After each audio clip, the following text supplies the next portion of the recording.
Jericho needs to come in, like I said months ago, and take over the general manager position of both shows. That would be an incredible spot for him. They could do so much more, so much entertaining stuff if they just let Jericho be Jericho. Chris Jericho does not need to come into the WWE and do a match with LA Knight, bro.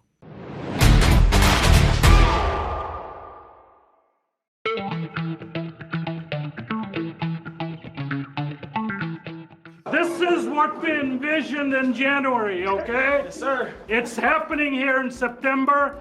Gonna go on forever. Yes. All right, next. All right, let's talk about Bubba Ray saying that he wants to see Jericho return to WWE to feud with LA Knight. Jericho doesn't need to feud with anybody. Jericho needs to come in, like I said months ago, and take over the general manager position of both shows. That would be an incredible spot for him. They could do so much more, so much entertaining stuff if they just let Jericho be Jericho. Chris Jericho does not need to come into the WWE and do a match with LA Knight, bro. I have an idea that I think would be cool for Jericho, but he said I would bring Chris Jericho back to the WWE just to work with LA Knight. If he told me that that was the only thing he was going to do for 1 year, that's good enough for a reason alone, is what Bubba Ray said. So this is what I think they should do with Chris Jericho. I think that they should have Chris Jericho come back in the Royal Rumble. Of course, they want the pops for the Royal Rumble. And you have Jericho coming back for the Royal Rumble as a surprise entrant. You have Jericho staying for a long time, like 30 minutes, 40 minutes, even heck, even if he's the Iron Man, for instance. So that should cause Jericho to go on SmackDown and say, hey, something should happen. I mean, I should get rewarded for being the Iron Man in the Royal Rumble. So he's basically having a back and forth with Nick Aldis about him wanting a prominent position, even a world title position, by being the Iron Man. Nick Aldis says no. And so Jericho basically eventually says, well, if you're not going to give me an opportunity to be world champion, I want power. I want your spot. And that leads to Chris Jericho versus Nick Aldis for the SmackDown position. And if you want to do that at WrestleMania, go for it. That gives Jericho an opportunity. So, and I think it would be cool if Jericho beats Nick Aldis. Jericho becomes general manager of SmackDown. And that now leaves Nick Aldis to do agent work like he is, or or come back as a full-time wrestler, as many people have said many times that he should be doing that because he's like very underutilized as a general manager. Well, first of all, we don't need Nick Aldis coming back and doing agent work because we got Francis LaRue who's got all that under. Well, he already does agent work. That's number one. Number two, Chris, I'm going to hold this out. I was writing this down. I was paying attention. I was listening to you, but I was writing this down. I got you. Chris? Ready, Chris? You ready? Yep, I'm ready. Chris Jericho ain't going no Iron Man anything. And let me tell you something, bro. Even Chris Jericho knows how bad he would look. Chris Jericho would never, bro. He's 55, Chris. He is 55, yes. That's why I can't even believe Bubba is saying that. He's 55, bro. I said, Chris Jericho, the entertainer, is timeless. It can go on forever without a shadow of a doubt. You're going to put a 55-year-old Chris Jericho in a program with LA Knight, who LA Knight is 25 and 18, 43. LA Knight is 43 years old himself. Mm-hmm. So you're going to put a 55-year-old in there with a 43-year-old? Nah, bro, no way. I would be, bro, I swear, knowing Chris, because Chris does care about his brand and Chris does care about reinvented himself and has done that for years and years and years and years and years. I would be shocked if Chris went to the WWE and did anything physical. I would be absolutely shocked. I wouldn't be shocked at all because, even at 55, he's physical and competing and winning championships last year for Ring of Honor. Yeah, so, but that's because Tony Khan's an idiot. I mean, come on, Chris. Jericho did not look good. Well, depending on whether he looked good or not, I don't think that's the point. I think the point is that Jericho's going to go in the ring. And a 55 thing, I agree with you with that. But I do think that Jericho, that's the funny thing about the Iron Man thing. That's why I think it would make it even funnier because just because he was in the Royal Rumble for 40 minutes, 30 minutes, doesn't mean that he was active or competitive in the entire time. You know what I mean? Like, I think that the funny part of it, the tongue-in-cheek part of this, is the fact that he was just kind of cowering in the corner for like half of the time. And I think even if you bring up that element, Nick Aldis can be like, man, you weren't even doing anything. You were in the corner for most of the time. And he should still say, well, I don't care. I was still the Iron Man. Like, stuff like that, to me, is more entertainment based instead of having these, well, you know what, backstage segments and two people just randomly bump into each other. Yes, that's a match for tonight. Yes, that's a match for next week. Yes, that's a match for the PLE. That formula is absolutely boring and burned out. Absolutely. Yeah. And so at least give us something to increase the interest in both GM roles, both of them. Bro, if I'm just saying, bro, to me, Chris Jericho wrestling at 55 in the WWE is the equivalent of freaking Shawn Michaels and Triple H wrestling in Saudi in a tag team match. And Shawn has spent the entire time after that trying to erase that from everybody's mind, which he will never do. I think, bro, I swear, if Chris Jericho got one more WWE run, I just don't think Chris is going to do anything that's going to make him look less than. I just don't. I just don't. And I hope he doesn't. I mean, I honestly hope he does it. Yeah. But, that's the thing with Jericho, though, Vince, man. Jericho's in my all-time top 5.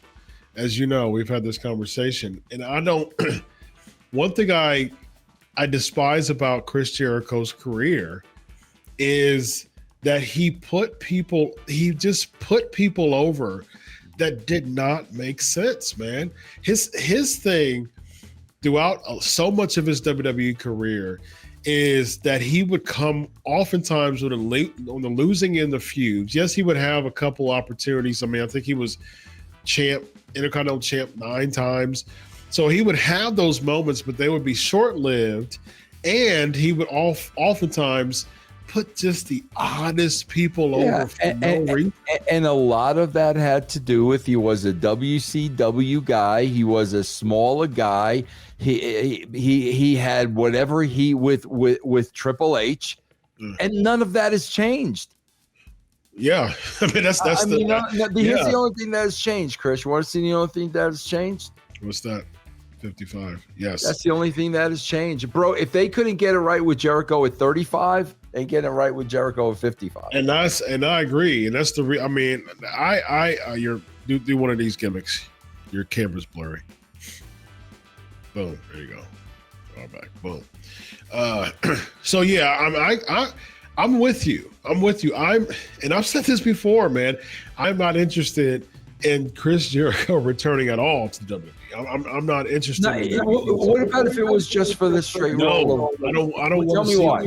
Tell me why.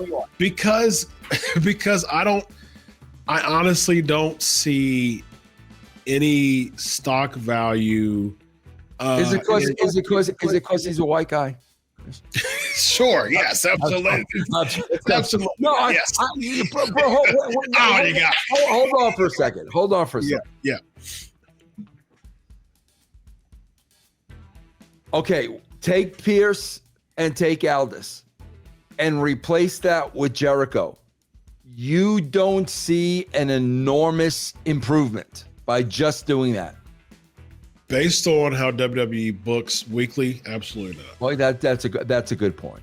Okay. That's a good point. I understand that. That. Okay. And I think that Jericho has a lot more stock value and voice to Tony Khan than he would to Triple H and TK. I agree with that too. Absolutely. Yeah. I agree with that. Yeah. So for that reason, I wouldn't want Jericho to come back because right now he has a stronger and bigger voice in AEW because Jericho was the nucleus of AEW in their other than the Elite. Yeah. But during their beginning pressers, Jericho was the one coming out as the anchor of AEW, and he was the one being, the champ of AEW and being one of the, the beginning champions in AEW. Yeah. I don't see that in WWE. Chris, I got to ask you this question, and I'm stretching things out for you, Chris. Appreciate it, man. This one got to get our money's worth. Bro, this has always been a thing. And I always get it, especially if you've been there. Okay, it has always been a thing to all the boys. I got to get back to the WWE. I got to get back to the WWE. I got to get that one last run. You got to get it back to the WWE. Chris Jericho's got to go back to the WWE at the end of his career. Bro, at what point is that luster no longer there? I mean, bro, if any of you guys are watching the SmackDown show, that's what you want to go back to? Now, bro, if this is smack in the middle of the Attitude Era, that's what I want to go back to. Yeah. But I swear to God, bro, the direction that this company is heading creatively, I'm not talking, Chris, if we need to keep explaining this, I'm glad this is the last show. The place where this company is creatively, when is that luster? When does that luster fade? I swear to God, bro, if I am an ex-wrestler and I'm watching these shows and I'm watching the talent on these shows, it's not like going back to the LA Dodgers. It's not like, every ball player wanting to play for the New York Yankees. We're not talking about that anymore with the WWE. That was a Vince company. That's a Vince McMahon company. We're not talking about that anymore. So, like, my question is, like, when does that stop being a thing? So, I'm going to give you the psychological answer to that. And I want you, as people are watching this, I want you to type a term in your computer, and I want you to read it out loud. Here's the answer to your question. Ready? Mm-hmm. All right, so I want you to type in the Zeigarnik effect. I'll spell it for you too. Oh my God, hold on, Chris. And I want you to read the definition out loud. ZEI. Okay. GAR. Chris, take longer spelling it so we eat up time. All right, let me hold on. ZEI, right, Chris? Yep. GA. Oh, I got it right here. GARNIK. NIK effect. Yep. And type in psychology after that. And I want you to read the definition of that out loud, and I'll explain it after you do. How do you say it? Zeigarnik? Zeigarnik, yes. The Zeigarnik effect is named after Bluma Zeigarnik, a Lithuanian psychologist who first identified this phenomenon in 1927. She observed that waiters could remember orders that had not yet been paid for, but would forget them once the orders were complete. Let me read that slowly. Waiters could remember orders that had not yet been paid for, but would forget them once the orders were complete. This led her to conduct experiments demonstrating that unfinished tasks create a cognitive burden, making them more memorable than completed tasks. Okay, so explain that. Boom. So, with the Zeigarnik effect, once you have a completed task that is in your mind, you have closed the cognitive gap, so you can discard it more. You can discard it more frequent and easier. However, when there's an incomplete task that stays in your mind because that's an unfulfilled cognitive gap. So it stays in your mind more. So in this particular situation, and to answer your question, as far as anybody wanting that WWE run again, that is a unfulfilled cognitive gap that is incomplete.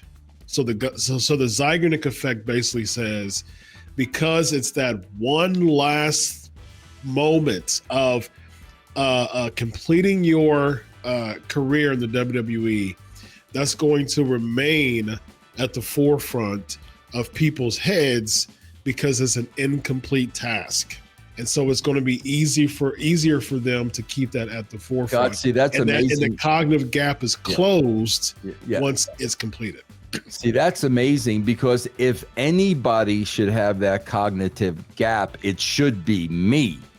And I don't have that at all. Yeah, but not as a wrestler, though. Not as a wrestler. You already know it's the adrenaline, it's the fans, it's the reaction, it's all of that. It's all of that dopamine kick. Yeah. That comes with being in the ring. And so it's especially the production of WWE. Jericho spent nearly 20 years of his WWE career with the countdown, with the pyro, with the arms stretched out, with the break the walls down, with that type of Jericho brand, Y2J chants, the whole thing. You know what I mean? The list, the Ayatollah of rock and roll, all of those things came with Chris Jericho. Yes, he was able to go to AEW. Yes, he was able to recreate his brand. And we always, that was the thing with Jericho. Always many faces of Jericho. He was able to do that. But there's still that gap in his head of, you know what? I owe this to the company that calls me to be who I don't think there is for Jericho. Well, I think the very fact that he's coming back to WWE shows that. But who said he's coming back to WWE? I mean, we'll see. But based on the rumors, like bro, the rumors were I'm working for NWA. Right. So what I'm saying, I'm telling you, I know the guy. I don't think Jericho's that guy. Well, I just said that I don't think Jericho should come back at all. So I'm pro Jericho not coming to WWE. Right, but I don't think Jericho wants to go back. I really don't. I think Jericho is the kind of guy that would look at the WWE right now and say, that's not the place I worked for. Now, I'm with you there, but here's the thing with this whole rumors that, I mean, you know, we're talking about pro wrestling news. The rumors are that Chris Jericho is coming back to the WWE. So if he comes back to the WWE, I'm telling you psychologically why. And I'm also answering the question of, why do people still have that desire to come back to the WWE? If Chris Jericho doesn't come back to the WWE, again, as a fan of Jericho, I'm for that, because I don't want him to come to the WWE, because I don't think that it would help his stock at all. What I'm saying is, I think the rumor is absolutely bullshit. And if the rumor is out there, and I'm sorry with my language, Chris, if the rumor is out there, that is Chris Jericho trying to get more money from AEW. And I think that's smart. Yeah, I think that's I do smart. too. Absolutely. Yeah. And you know that definitely is a Chris Jericho move. Yeah, for sure. Yeah. Business-wise it is. Yeah. You know, there's been discussions within these rumors that the Jericho Vortex name trademark is now dead, you know, as far as just the legal filing. So that's no longer the case. And from what we've seen with, I mean, I don't know this, but as far as just what the socials are saying, he hasn't been on AEW. I'm not sure about that, but it's been a while since he's been on AEW, I'm guessing. So is this leading to, but here's the thing. He was competing before he left in AEW pretty frequently from what I saw on the socials. And if he comes back to the AEW, he's going to be competing at 55. So how would him trying to negotiate a bigger business deal, help him in the long run if he's still going to compete in AEW. I see. If he's gonna compete in AEW, I see it being a special attraction. Chris Jericho is not gonna come back and be another name on the roster, bro. He's 55, man. Yeah, he's 55. But wasn't he another name on the roster before he left though? What do you mean? AEW? Like he was just competing in random matches. Yeah. But now it's I don't see it. I could be totally wrong. I don't see it. I think we'll see. I think if Jericho comes back to the WWE, which again, I don't want to happen, but if he does, it really fulfills. It really explains. It really encapsulates what I talked about. Yeah. The last time he was on AEW was April the 6th, 2025. He lost to Bandito in a title versus mask match. So it's been 7 months. Yeah, it's been almost 7 months since he's. I didn't know it was that long since he hasn't been in AEW. Yeah, I mean, why don't he just? Why don't we just retire? I mean, I think it's. Does he want the proper send off though, Vince? In your opinion, from knowing Chris? I mean, bro, I would think so, but I think we've passed that. He's 55. He's 55. Like yes, I think he would want the proper send off in the WWE. But what I'm saying is, because of his age, I think that ship has sailed. I mean, Sting wanted a proper send off at 65. Yeah, but bro, or 60. Jericho does not physically look good anymore, bro. He tries. I know he's still working out and doing all that, but when you're 55 years old, you're gonna look like you're 55 years old. That's true. Yeah. Yeah.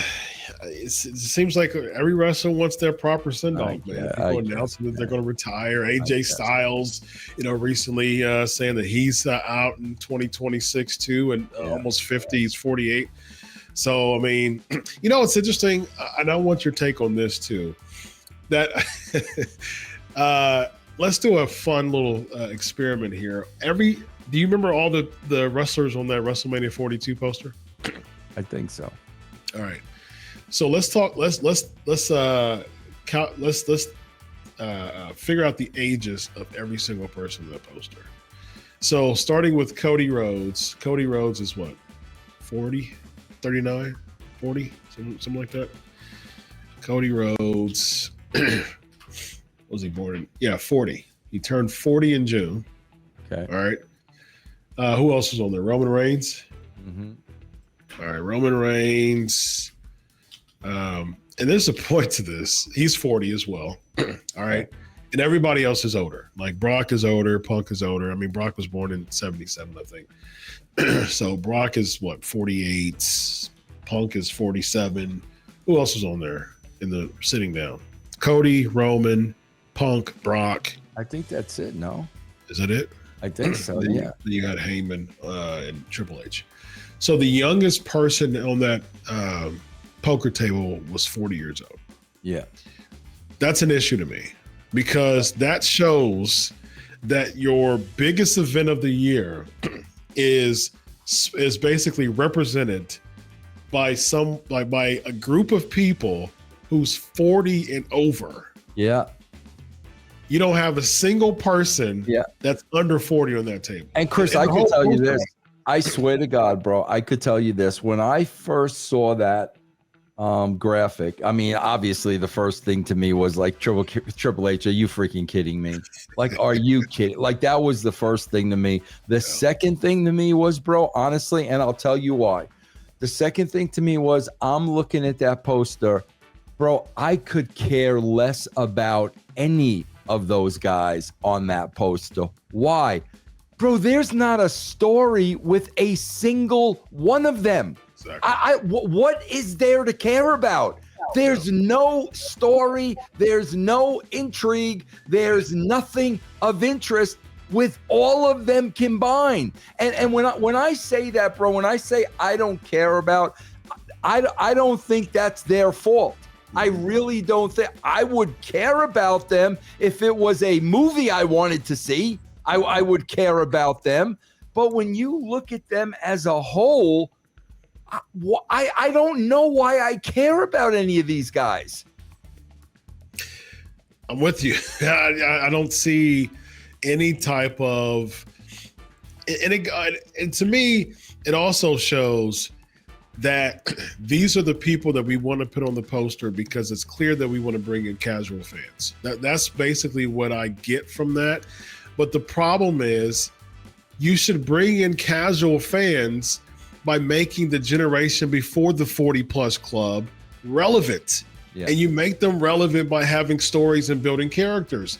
Yep. And to me, that poster just shows that we haven't built anybody strong enough under 40 to reach a casual crowd. That's exactly what that poster is saying to me.